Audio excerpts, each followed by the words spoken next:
আমার চাচা আমার আম্মুরে বাইরে বেলায় ছেলে নাম বিচার চাই।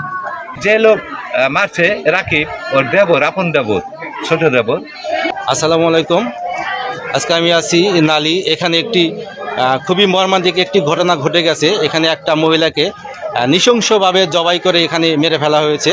আজকে আমরা সেখানে আসি এবং বিস্তারিত জানবো যে কেন তাকে মেরে ফেলা হলো। এখানে অনেকে উপস্থিত আছেন এবং দেখতে পাচ্ছেন অনেক লোকজন কিন্তু এখানে।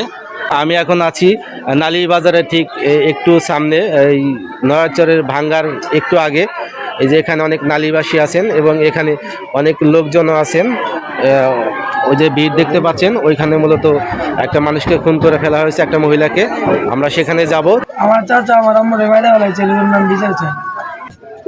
এখন আমরা একটু কথা বলবো। এখানকার মেম্বার আছেন, আমার চোদ্দ কাকা বিল্লাল হোসেন মেম্বার এবং শাহাবুদ্দিন ভাই সহ অনেকে আছেন। আমরা একটু শুনবো যে আসলে এই খুনের রহস্য কি এবং কে খুন করলো।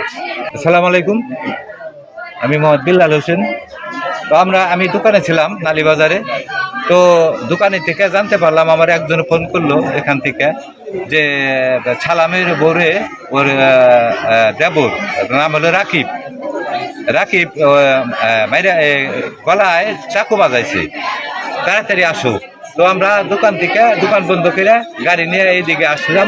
আইসা দেখি রাস্তার উপরে পড়ে রয়েছে। তো আইগিয়ে আসলাম, আইসা দেখি মৃত্যু।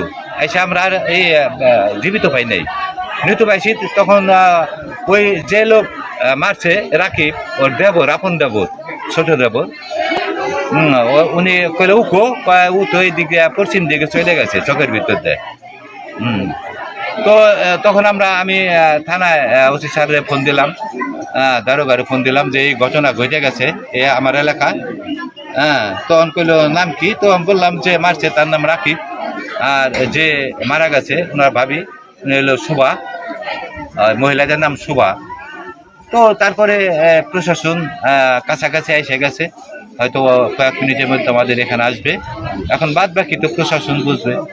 তো এখানে সবই শুনলেন, আসলে দেবর তার ভাবিকে কিন্তু খুন করেছে। এরপর প্রশাসন এসে বাকিটুকু যে ব্যবস্থা করা যায় তারা করবেন। এবং এখানে অনেক গ্রামবাসী, সব এলাকাবাসী আছেন। আমি এখন যাচ্ছি যেখানে ওনাকে মেরে ফেলা হয়েছে।